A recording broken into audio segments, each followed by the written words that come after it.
তাহলে রব হইতে হলে কি যোগ্যতা লাগে? আমরা বলছি আমাদের মূল পয়েন্ট এই জায়গায়। রব হইতে হলে তিনটা যোগ্যতা লাগে। ১ নম্বর খালক, ২ নম্বর মুলক, ৩ নম্বর তাদবীর। এই তিনটা যার মধ্যে থাকবে তিনি রব। রব হইতে হলে লাগবে মুলক, মালিকানা, ক্ষমতা, সার্বভৌমত্ব। এই জন্য আল্লাহ ছাড়া কারো সার্বভৌমত্ব মেনে নেওয়া শিরক। যদি কেউ বিশ্বাস করে জনগণ সার্বভৌমত্বের মালিক, সে মুশরিক, পাক্কা মুশরিক। কারণ সার্বভৌমত্বের মালিকানার মালিক, ক্ষমতা একমাত্র আল্লাহ রাব্বুল আলামিনের। পরিচালনা হবে একমাত্র তার। সৃষ্টি যার, মালিকানা যার, পরিচালনাও তার। আল্লাহ সৃষ্টি করি আবার আরেকজনের দিয়ে দেয় যে আমি বানাই দিছি, এবার তুমি চালাও। আসসালামু আলাইকুম ওয়া রাহমাতুল্লাহি ওয়া বারাকাতুহু। আলহামদুলিল্লাহি ওয়াহদা ওয়াসসালাতু ওয়াসসালামু আলা মান লা নাবিয়্যা বা'দা ওয়া আলা আলিহি ওয়া সাহবিহি ওয়া মাওয়ালা। আজকে জুমআর খুতবা পেশ করার এবং শোনার তৌফিক দিয়েছেন। সর্বপ্রথম সে মহান রব্বুল আলামিনের শুকর আদায় করছি, আলহামদুলিল্লাহ। সম্মানিত মুসল্লিয়ানে কেরাম, আমাদের আজকের খুতবার বিষয়বস্তু হলো আফাতুল লিসান, অর্থাৎ আমাদের জবানের বিপদ সমূহ, জবানের আপদ, জবানের ক্ষতিকর দিকসমূহ। এই বিষয়ের উপরেই আমরা আজকের খুতবায় সংক্ষিপ্তভাবে আলোচনা করার চেষ্টা করব ইনশাআল্লাহ। আল্লাহ রাব্বুল আলামিন তিনি সমগ্র মাখলুকাতের, সমগ্র আলমের একমাত্র রব। তিনি ছাড়া সমগ্র মাখলুকাতের, সমগ্র আলমের আর দ্বিতীয় কোনো রব নাই। এই কথাটা আল্লাহ রাব্বুল আলামিন আমাদেরকে দৈনিক 17 রাকাত ফরজ সালাতে 17 বার, 12 রাকাত সুন্নতে মুআক্কাদার সালাতে 12 বার, তাহলে কমপক্ষে 17 বার এবং 12 বার, অর্থাৎ 29 বার। এর বাহিরে সলাতুল ভিতরে কমপক্ষে একবার, যদি 1 রাকাতও পড়ি একবার, 30 বার।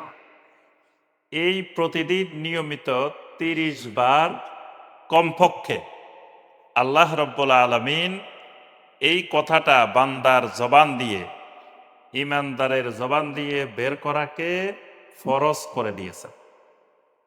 যে বান্দা বারবার শুধু বলবে আলহামদুলিল্লাহি রাব্বিল আলামিন, আলহামদুলিল্লাহি রাব্বিল আলামিন। মানে বান্দার শুধু মুখস্থ না, বান্দার ঠোঁটস্থ হয়ে যাবে যে সমস্ত প্রশংসা ওই আল্লাহর জন্য, যিনি রব্বিল আলামিন, সমস্ত আলমের একমাত্র রব। কারণ বান্দা যখনই মারা যাবে, কবরে যাওয়ার সাথে সাথে মুনকার নাকির তাকে প্রথম প্রশ্নটাই করবেন, মার রাব্বুকা, তোমার রবকে। তাহলে রব সম্পর্কে জানা এবং এটা মুখস্থ না, এটা ঠোঁটস্থ করা প্রত্যেক ইমানদারের ফরজে আইন, যাতে মুনকার নাকির জিজ্ঞাসা করলেই সাথে সাথে বলে দিতে পারে রব্বি আল্লাহ, আমার রব তো আল্লাহ রাব্বুল আলামিন। তাহলে আল্লাহ হইলেন আমাদের একমাত্র রব। রব কে হইতে পারেন? রব হইতে হইলে কমপক্ষে তার মধ্যে 3টি যোগ্যতা থাকতে হয়। যার মধ্যে এই 3টি জিনিস আছে তিনি রব হইতে পারেন। এই জন্য যুগে যুগে অনেকে রব দাবি করছে, যেমন নমরুদ রব দাবি করছে। ইব্রাহিম আলাইহিস সালামও বললেন যে আমারও একজন রব আছে। নমরুদ বলে যে আমিও রব। তা এখন নমরুদ ইব্রাহিম আলাইহিস সালামকে জিজ্ঞাসা করে, আচ্ছা বলো তো দেখি তোমার রবে কি কাজ করে? তো ইব্রাহিম আলাইহিস সালাম বললেন, রব্বি আল্লাযী ইউহয়ী ওয়া ইউমীত, আমার রব যিনি, তিনি তো আমাকে আমার রবের জীবন দেন এবং মৃত্যু দেন। এই পৃথিবীর মধ্যে যত মানুষকে জীবন দেওয়া হয়, যত মাখলুকাতকে জীবন দেওয়া হয়, এটা আমার রবেই একমাত্র দেন। আবার যত মৃত্যু হয়, এই মৃত্যুও আমার রবেই দেন। তো নমরুদ কয়, আনা উহি ওয়া উমিত, তোমার রবে যে কাজ করে আমিও তো একই কাজ করি, আমিও তো জীবন দিই, আমিও মৃত্যু দিই। আমি চাইলে লোক একটা দরিয়ানি মারি ফেলতে পারি, আবার চাইলে লোক একটারে বাঁচাইও দিতে পারি। তার মৃত্যুদণ্ড হয়েছে, আমি খালাস করে দিলাম, তো লোকটারে বাঁচাই দিলাম। তাহলে জীবন মৃত্যু তো আমিও দিতে পারি, তা আমাকে রব মানতে তোমার অসুবিধা কোথায়? এবার ইব্রাহিম আলাইহিসসালাম, তিনি তো আল্লাহর নবী, ওহির আলোকে কথা বলেন। এবার ইব্রাহিম আলাইহিসসালাম বললেন, فَإِنَّ اللَّهَ يَأْتِي بِالشَّمْسِ مِنَ الْمَشْرِقِ فَأْتِ بِهَا مِنَ الْمَغْرِبِ। বলেন যে আমার রব প্রতিদিন সূর্যটাকে পূর্ব দিক থেকে নিয়ে আসেন। তুমিও যদি রব হও, ফাতি বিহা মিনাল মাগরিবে, তুমি একটু সূর্যটা পশ্চিম দিক থেকে নিয়ে আসো। বাস, তাইলে তোমার রব মানতে আর কোনো অসুবিধা নেই। যেটা আমার রব সূর্যকে এককভাবে কন্ট্রোল করেন, প্রতিদিন একই নিয়মে একই সময়ে। আজকে আপনার ডিসেম্বর মাসের 12 তারিখ, যত মিনিটে এই সূর্য উঠছে, যত মিনিটে এই সূর্য ডুববে, এই হাজার হাজার বছর ধরে এই নারায়ণগঞ্জে, এই ঢাকায় এত মিনিটে সূর্য উঠছে, এত মিনিটেই ডুবছে। কোনোদিন 1 সেকেন্ড আগেও উঠে নাই, কোনোদিন 1 সেকেন্ড আগে ডুবেও নাই। তা আমার রব এই সূর্যকে কন্ট্রোল করেন। এবার দেখি তুমি ফাতি বিহা মিনাল মাগরিব, তুমি এটা একটু পশ্চিম দিক থেকে নিয়ে আসো। তখন আল্লাহ রাব্বুল আলামিন বলেন, ফাবহিতাল্লাযী কাফার। এবার নমরুদ কি জবাব দিবে আর খুঁজে পাচ্ছে না, হতভম্ব হয়ে গেছে। তাহলে রব দাবি করছে, কিন্তু রবের দাবি নাকচ হয়ে গেছে। এরপরে মুসা আলাইহিস সালামের সময় ফেরাউনও দাবি করছে, আনা রব্বুকুমুল আ'লা, আমি খালি রব না, একবারে রব্বিয়াল আ'লা, মানে সবার উপরের রব, সুমহান রব। আল্লাহ রাব্বুল আলামিন এই জন্য কোরআনে কারিমে সূরা আল আলার মধ্যে আল্লাহ পাক আমাদেরকে বলছেন, সাব্বিহিসমা রাব্বিকাল আ'লা, তুমি তোমার সুমহান রবের নামের তাসবিহ পড়ো। এখন সুমহান রব তো ফেরাউনও দাবি করছে। তা আল্লাহ পাক এর পরের আয়াতগুলাতে বলে দিছেন, রব্বিয়াল আ'লা হইতে হইলে কি কি যোগ্যতা থাকতে হবে। আল্লাযী খলাকা ফাসাওয়া ওয়াল্লাযী কাদ্দারা ফাহাদা ওয়াল্লাযী আখরাজাল মারআ। রব্বিয়াল আ'লা হইতে হইলে আল্লাযী খলাকা, যিনি সৃষ্টি করেন, শুধু সৃষ্টি করেন না, আল্লাযী খলাকা ফাসাওয়া, এরপরে তিনি ওই সৃষ্টিটার সুবিন্যস্ত করেন। সুবিন্যস্ত মানে তার নাকটা কোথায় থাকতে হবে এটা তিনি ঠিক করেন, তার কানগুলা কোথায় থাকতে হবে এটাও তিনি ঠিক করেন, তার চোখগুলা কোথায় দিতে হবে এটাও তিনি ঠিক করেন। সব জিনিস যিনি সুবিন্যস্ত করেন তিনি রব। তাহলে ফেরাউন নাকচ হয়ে গেছে, কারণ ফেরাউন কিছুই বানাইতে পারে নাই। এমনকি সে নিজের অস্তিত্ব নিজে ধরে রাখতে পারে নাই, সাগরের মাঝখানে ডুবে মরে গেছে। আবার পৃথিবীর অনেক মানুষেরা নক্ষত্র রাজিকে রব বানাইছে। রাত্রিবেলায় নক্ষত্রগুলো উঠছে, তখন তারা বলে, হাজা রব্বি, এই তো আমাদের রব এসে গেছে। কিছুক্ষণ পরে রব, যাদেরকে রব বানাইছে, রবগুলা সব ডুবে গেছে, অস্তমিত হয়ে গেছে। তখন ইব্রাহিম আলাইহিসসালাম জাতিকে বলে উঠলেন, ফালাম্মা আফালা ক্বালা লা উহিব্বুল আফিলিন।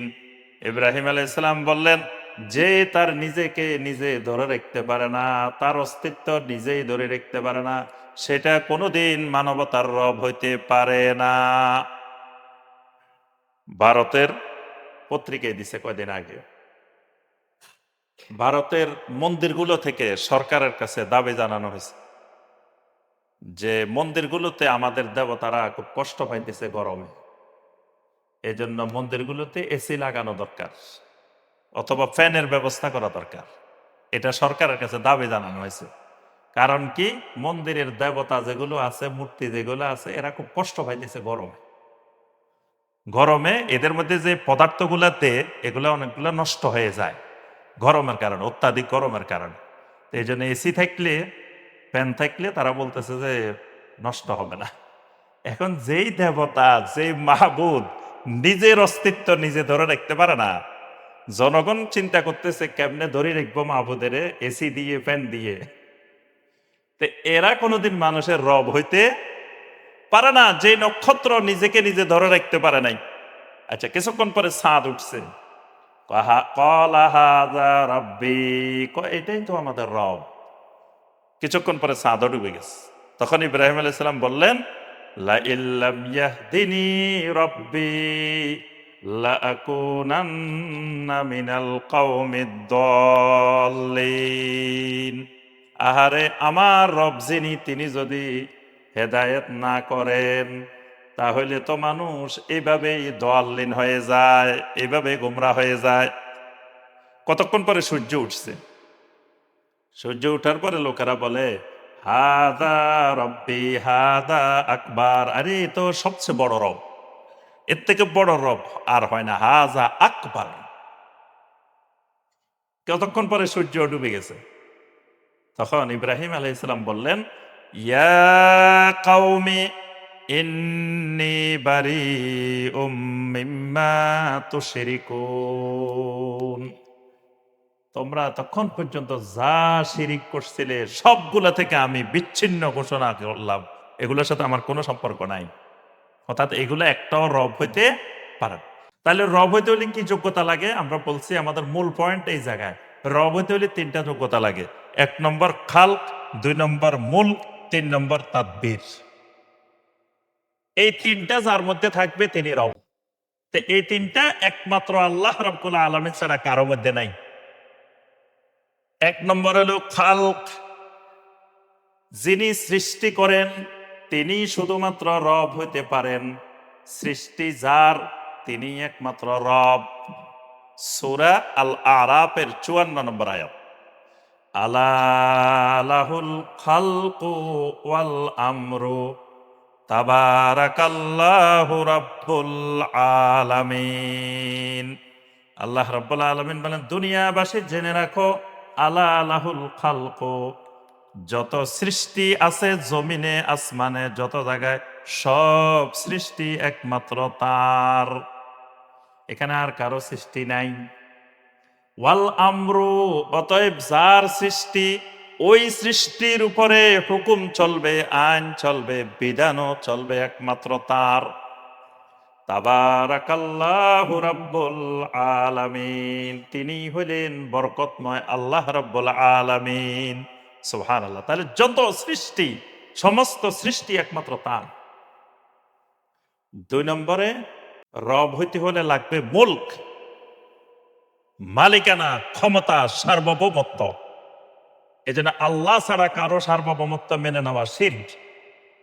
যদি কেউ বিশ্বাস করে জনগণ সার্বভৌমত্বের মালিক, সে মুশরিক, পাক্কা মুশরিক। কারণ সার্বভৌমত্বের মালিকানার মালিক, ক্ষমতা একমাত্র আল্লাহ রাব্বুল আলামিনের। সূরা আল মুলক কোরআনে কারিমের একটা সূরাই আছে, ফজিলতময় সূরা, বরকতময় সূরা। নবী সাল্লাল্লাহু আলাইহি সাল্লাম প্রতি রাত্রে এই সূরা তেলাওয়াত না করে ঘুমাইতেন না।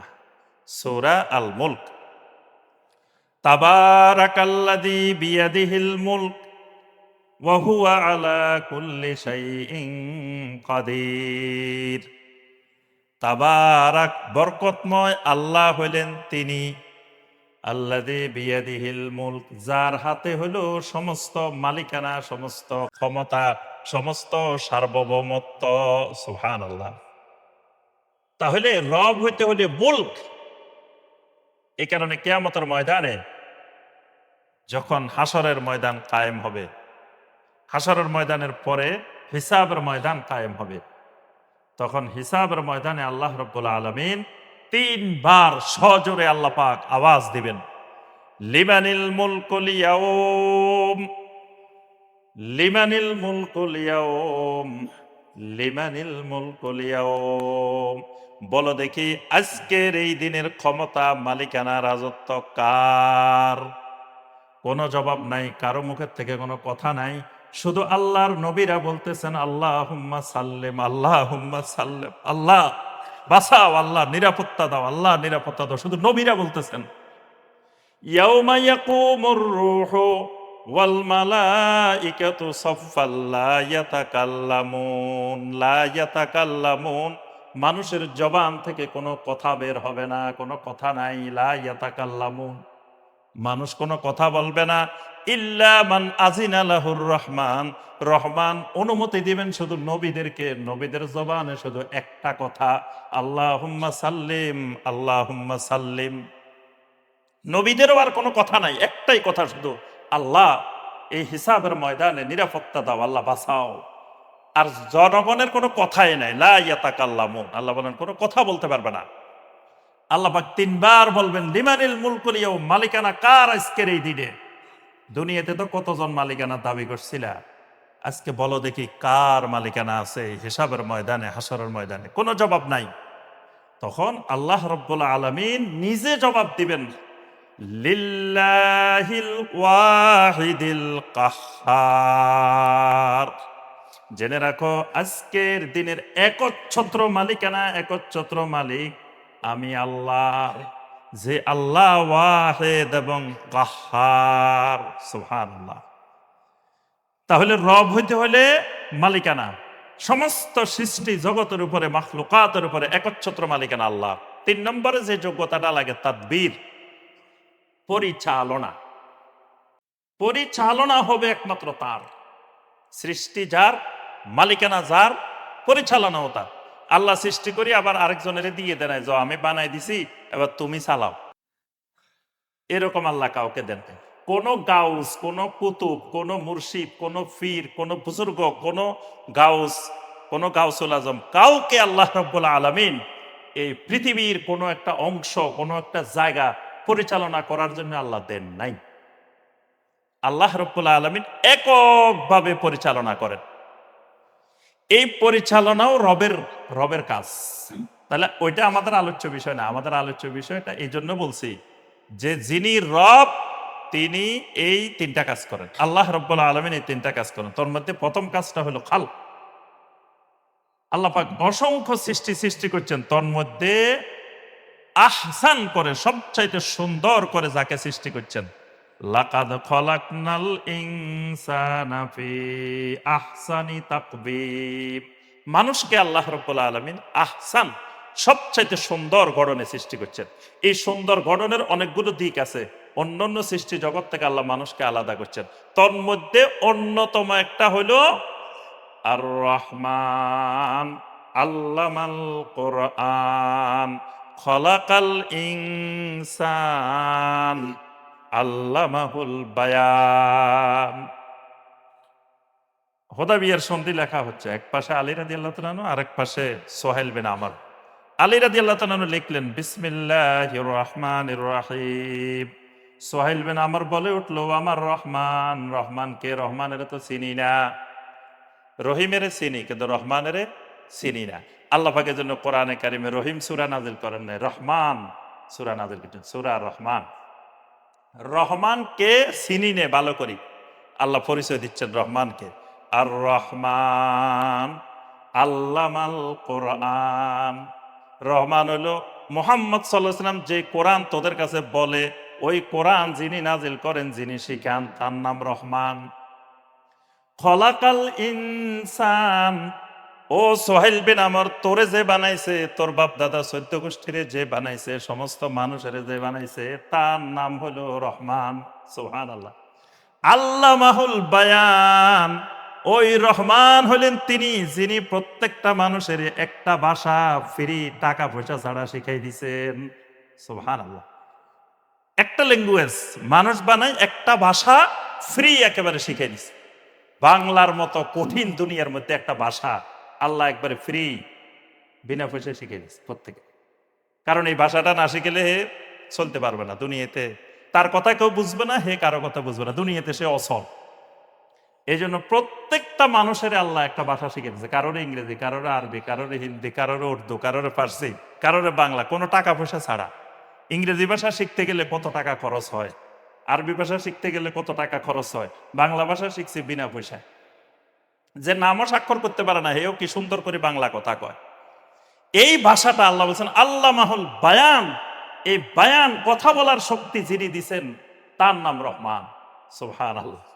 তাহলে মানুষের একটা স্বতন্ত্র বৈশিষ্ট্য, আল্লাহ মানুষকে কথা বলার শক্তি দিছে, এটা আর কোনো মাখলুক এইভাবে কথা বলতে পারে না। কিন্তু এই জবানটা যেটা দিছেন, যেটা দিয়ে কথা বাইর হয়, এই কথার হিসাবও আবার আল্লাহ রাব্বুল আলামিন একদিন কড়ায় গন্ডায় দিবেন। এই কথার সাথে যদি একটা মিটার লাগাই দেওয়া হতো, যে যত কথা কইবে তত বিল, দেখবেন মানুষের কথা বন্ধ হয়ে যেত। কিছু জিজ্ঞেস করলে ভাই কি হয়েছে, আর কথা কইতো না, ইশারা ইঙ্গিতে কইতো, মুখে দিয়ে কথা বাইর করতো না, কারণ কথা বাইর করলে বিল আসবো। যখন কারেন্টের বিল বেশি, রাত্রে দেখবেন যে রাস্তাঘাটে লাইটটা বন্ধ করে রাখে, মানুষ হাঁটতে পারে না, কারণ লাইট একটা দিলেও মানুষের উপকার হয়, কিন্তু এই লাইটটাও বন্ধ করে রাখে, কারণ কারেন্টের বিল আসতে পারে। গ্যাসের বিল কত হিসাব নিকাশ করে। যদি এ কথার বিল আল্লাহ বসায় দিতেন, দেখতেন যে কেউ আর কথা বলতো না, কথা শুনতেন না, ইশারা ইঙ্গিতে বুঝাইতো, কিন্তু কেউ মুখে দিয়ে কথা বাইর করতো না, কথা বললে বিল। কিন্তু আল্লাহ সুবহানাহু ওয়া তাআলা মনে করছি আমরা যে কোনো বিল ছাড়াই তো ফ্রি কথা বলতেছি, কিন্তু এটারও যে কড়াই ঘন্টা হিসাব দিতে হবে এটা কিন্তু ভুলে গেছে। আল্লাহ রাব্বুল আলামিন সূরা আল ইসরার 36 নম্বর আয়াতে কারিমায় ঘোষণা করেন, ওয়ালা তাকফু মা লাইসা লাকা বিহি ইলম ইন্নাস সামআ ওয়াল বাসারা ওয়াল ফুয়াদা কুল্লু উলাইকা কানা আনহু মাসউলা। খবরদার, যে বিষয়ে এলেম নাই সে বিষয়ে কথা বলিও না, কারণ তোমার কান, তোমার চোখ, তোমার হৃদয়, এই সব কিছুর ব্যাপারে আল্লাহ রাব্বুল আলামিনের কাছে হিসাব নেওয়া হবে, হিসাব দেওয়া লাগবে। তাহলে এই জবানেরও হিসাব দেওয়া লাগবে। এই জবানের মাধ্যমে বান্দা সহজে জান্নাতীয় হয়ে যেতে পারে, এই জবানের মাধ্যমে বান্দা সহজে জাহান্নামীয় হয়ে যেতে পারে। এই জন্য আল্লাহ রাসূল সাল্লাল্লাহু আলাইহি ওয়াসাল্লাম বলেন, মাইয়াদ মাল্লি মা বাইনা লিহইয়াইহি ওয়া মা বাইনা রিজলাইহি আদমাল্লাহুল জান্নাহ। আমার উম্মত আমাকে দুইটা জিনিসের জামানত দিয়ে দাও, আমি নবী তোমাকে জান্নাতের জামানতটা দিয়ে দিচ্ছি। আমার থেকে জান্নাতের জামানত নিয়ে যাও, তুমি আমাকে দুইটা জিনিসের জামানত দাও। মা বাইনা লিহইয়াইহি, এই দুই চোয়ালের মাঝখানে তোমার যে জবানটা আছে, এই জবানটার নিরাপত্তা, এটার হেফাজত, এটার জামানত আমি নবীকে দাও। আর ওয়ামা বাইনা রিজলাইহি, দুই পায়ের মাঝখানে যে যৌনাঙ্গ আছে, এটার নিরাপত্তার দায়িত্ব আমাকে দাও। এই দুইটার নিরাপত্তা দিয়ে দাও, আমি তোমাকে জান্নাতের নিরাপত্তা দিয়ে দিলাম। সুবহানাল্লাহ। কারণ জান্নাত পাওয়ার ক্ষেত্রে সবচেয়ে বড় অন্তরা এই দুইটা। এই দুইটা না থাকলে মানুষ সব জান্নাতি হয়ে যেত। এই দুটার কারণে মানুষ জান্নাতি হয় না, বেশি বেশি জাহান্নামী হয়। এই জন্য নবী সাল্লাল্লাহু আলাইহি ওয়াসাল্লাম বলেন, এই দুটার নিরাপত্তা আমাকে দাও, আমি তোমাকে জান্নাতের নিরাপত্তা, জান্নাতের জামানত দিয়ে দিচ্ছি। সুবহানাল্লাহ। তাহলে বোঝা গেল যে এই দুইটার উপকারিতা যেমন, এই দুইটার ক্ষতিকর দিকও আছে অনেক কঠিন। এই জন্য এই জবান দিয়ে যদি আল্লাহর জিকির বের হয়, কোরআনে কারিমের তেলাওয়াত বাহির হয়, এই জবান দিয়ে যদি সুন্দর সুন্দর কুলু কাওলান সাদিদা, একটা আয়াত নবী সাল্লাল্লাহু আলাইহি ওয়াসাল্লাম সবসময় খুতবার শুরুতে তেলাওয়াত করতেন, আমরা সবসময় তেলাওয়াত করি। সূরা আল আহজাবের 70-71 নম্বর আয়াত, ইয়া আইয়ুহাল্লাযীনা আমানুত্তাকুল্লাহ ওয়া কুলু কাওলান সাদিদা। কুলু কাওলান সাদিদা, আল্লাহ বলেন বান্দা তুমি কাউলে সাদিদ, সোজা কথা, সহজ সরল কথা বলো। এই সোজা কথা মানে তাওহীদের কথা বলো, আল্লাহর জিকির বলো। কাউলে সাদিদ মানে তাওহীদ, কাউলে সাদিদ মানে লা ইলাহা ইল্লাল্লাহ, কাউলে সাদিদ মানে জিকরুল্লাহ। এই জিকরুল্লাহ, লা ইলাহা ইল্লাল্লাহ, তাওহীদ তোমার জবান থেকে বের করো। তাওহীদের কথাগুলো খাফিফাতানে আলাল লিসান, জবানে বলতে একেবারে সহজ, কিন্তু সাকিলাতানে ফিল মিজান, মিজানের মধ্যে অত্যন্ত ভারী। তাহলে জবান দিয়ে দিয়ে আমি জান্নাত সহজেই উপার্জন করে নিতে পারি, জান্নাত নিয়ে নিতে পারি। সুবহানাল্লাহি তামলাউল মিজান, জবান দিয়ে যদি সুবহানাল্লাহ বাইর হয়, একবার সুবহানাল্লাহ বাইর হলে মিজান পরিপূর্ণ হয়ে যায়।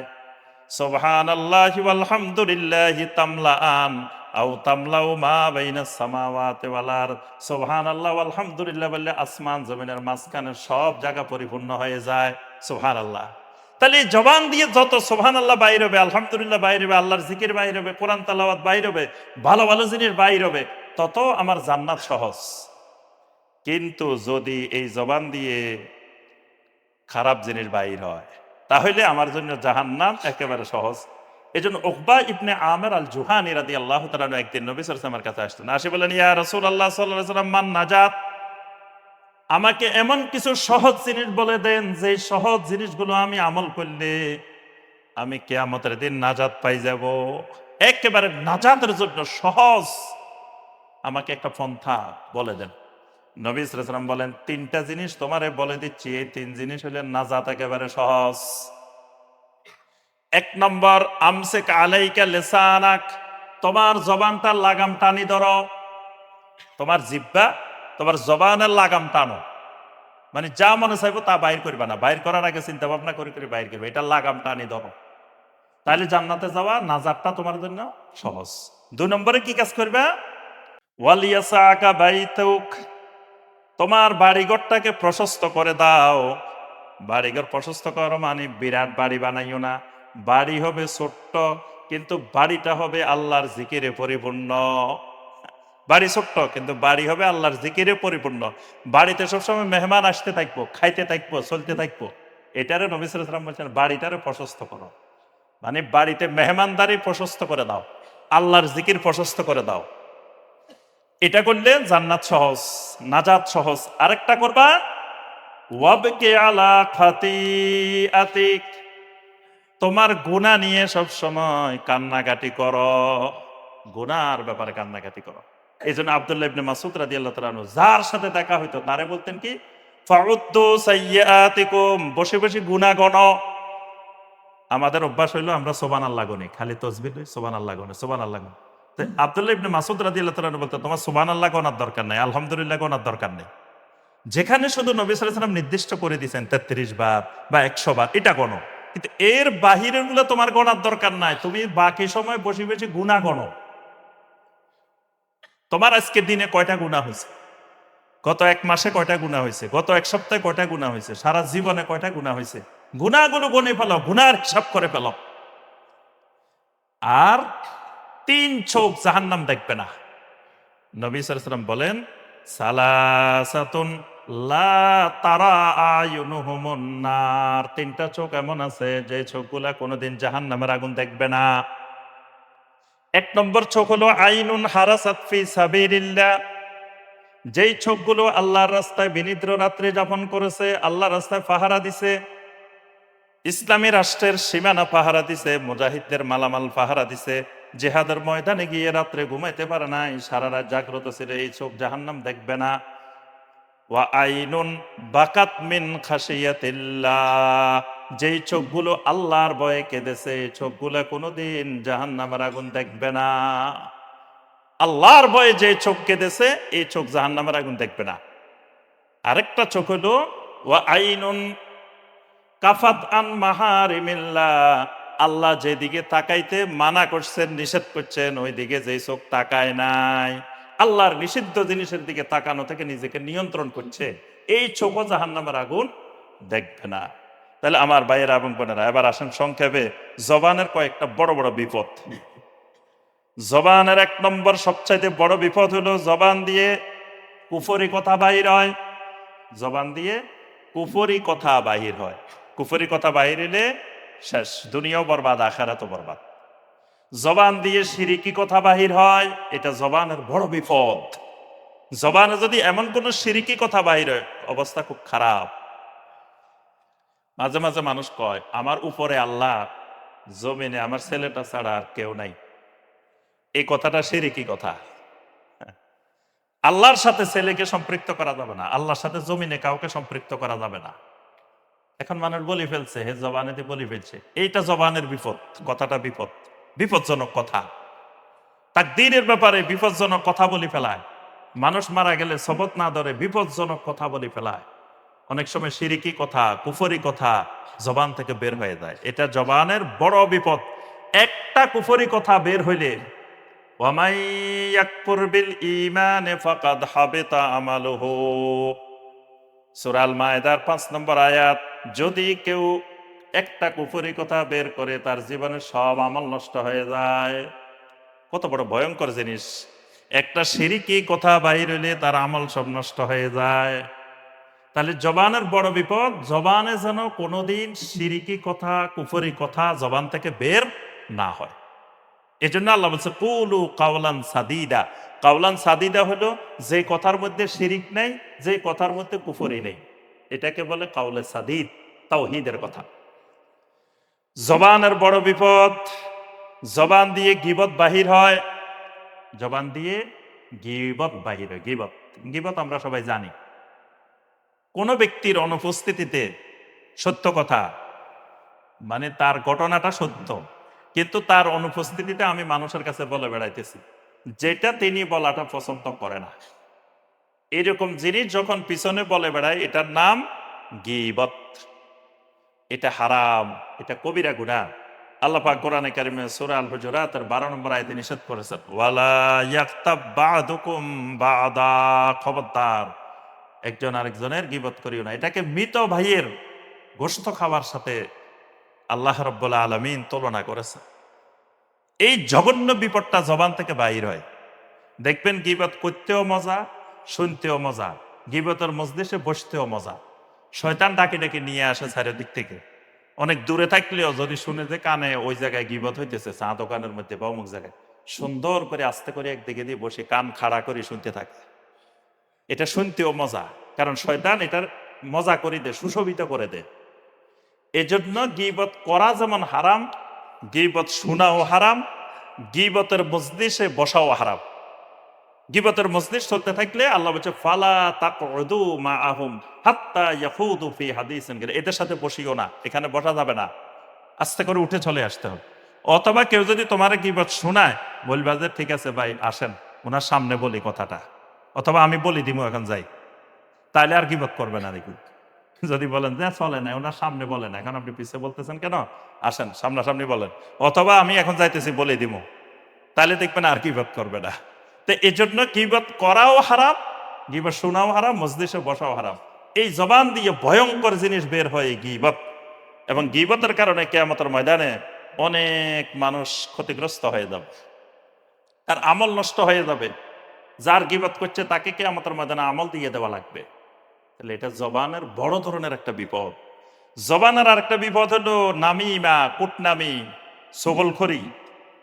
আমি ওইদিন এক মাহফিলে জিজ্ঞাসা করলাম, ভাই আপনারা সগলখড়ি চিনেন? তো কয় চিনি সাহেব, গিট্টু লাগাই দেওয়া, ওই এলাকার ভাষায় গিট্টু লাগাই দেওয়া। তা আমি কি গিট্টু লাগাই দেওয়া আসলে কথা ঠিক, মানে একজনের পিছনে একজনে গিট্টু লাগাই দেওয়া, যে একজনের খেপায় আরেকজনের পিছনে লাগাই দেওয়া। কিছু মানুষের অভ্যাস থাকে সবসময় ঝগড়া লাগাই দেওয়া, দুইজনের মধ্যে বিরোধ লাগাই দেওয়া। এটাকে বলে নামিমা, এটাকে বলে কুটনামি, এটাকে বলা হয় ছগলখড়ি। আল্লাহ রাসূল সাল্লাল্লাহু আলাইহি ওয়াসাল্লাম লা ইয়াদখুলুল জান্নাতা নাম্মাম, ছগলখোর কখনো জান্নাতে যাবে না। এই জবানের বড় বিপদ, মিথ্যা কথা বাহির হয়। মিথ্যা মানুষকে গুনার দিকে ধাবিত করে, আর গুনাহ মানুষকে জাহান্নামের দিকে ধাবিত করে।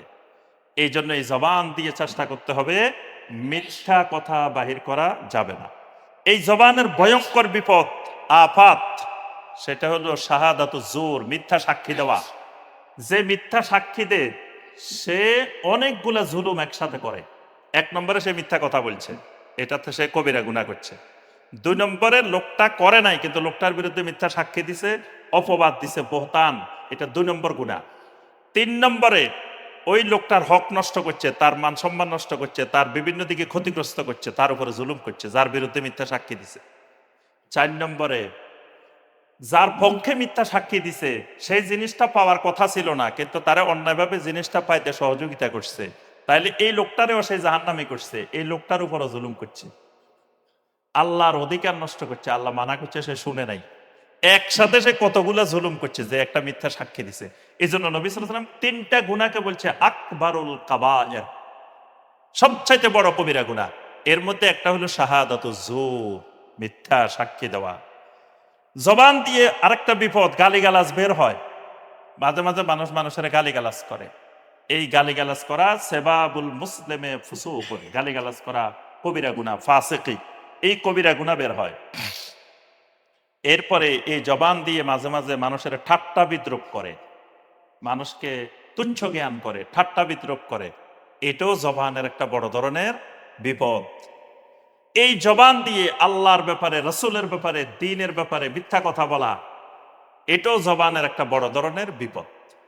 তো সম্মানিত মুসল্লিয়ানে কেরাম, এই জবানকে হেফাজত করা এটা ঈমানের একটা অংশ, এটা ঈমানের সাথে সম্পৃক্ত। সহিহ আল বুখারীর হাদিস, আল্লাহ রাসূল সাল্লাল্লাহু আলাইহি ওয়াসাল্লাম বলেন, মান কানা ইউমিনু বিল্লাহি ওয়াল ইয়াউমিল আখির ফালিয়াকুল খাইরান আও লিয়াসমুত। যে লোকটা আল্লাহ এবং আখিরাতের উপরে ঈমান এনেছো, ফালিয়াকুল খায়রা, যদি কথা বলো কল্যাণকর কথা বলো, যে কথায় তোমার নিজের কল্যাণ, সমাজের কল্যাণ, জনগণের কল্যাণ, দ্বীনের কল্যাণ, এরকম কথা বলো। যদি এরকম কথা বলতে না পারো, আউলিয়াসমুত, চুপ করে বসে থাকো। চুপ করে থাকো ইবাদত, চুপ করে বসে থাকা মিথ্যা কথা বলার চাইতে, তারপরে বিনা দরকারি অপ্রয়োজনীয় কথা বলার থেকে চুপ করে বসে থাকা, এটা অনেক বেশি কল্যাণকর। এই জন্য নবী সাল্লাল্লাহু আলাইহি ওয়াসাল্লাম বলেন, হয় কথা বলতে কল্যাণকর কথা বলো, না হয় চুপ করে বসে থাকো। এটার সাথে নবী সাল্লাল্লাহু আলাইহি ওয়াসাল্লাম ঈমানকে সম্পৃক্ত করছেন। প্রথম কথাটা বলছেন মান কানা ইউমিনু বিল্লাহি ওয়াল ইয়াউমিল আখির, আগে ঈমানের কথা বলছেন, তারপরে এটার কথা বলছেন। তাহলে বোঝা গেল জবানের হেফাজতের সাথে কথা বলার সাথে ঈমানের সম্পর্ক আছে। এই জন্য নিজের ঈমানকে রক্ষা করতে হলে সবসময় মেপে জোকে হিসাব করে এই জবান থেকে কথা বের করতে হবে। জবানের এই বিপদগুলো থেকে সবসময় দূরে থাকার চেষ্টা করব। আল্লাহ রাব্বুল আলামিন আমাদের সবাইকে তৌফিক দান করুন। আল্লাহ রাব্বুল আলামিন আমাদেরকে এই জবানটা দিয়ে জান্নাতকে সহজ করার আল্লাহ পাক তৌফিক দান করুন। এই জবানের যত বড় বড় বিপদ আছে, এই বিপদগুলো থেকে আল্লাহ পাক আমাদের সবাইকে হেফাজত করুন। আকুলু কাওলি হাযা ওয়া আস্তাগফিরুল্লাহ লি ওয়া লাকুম ফাস্তাগফিরুহু ইন্নাহু হুয়াত তাওয়াবুর রহিম।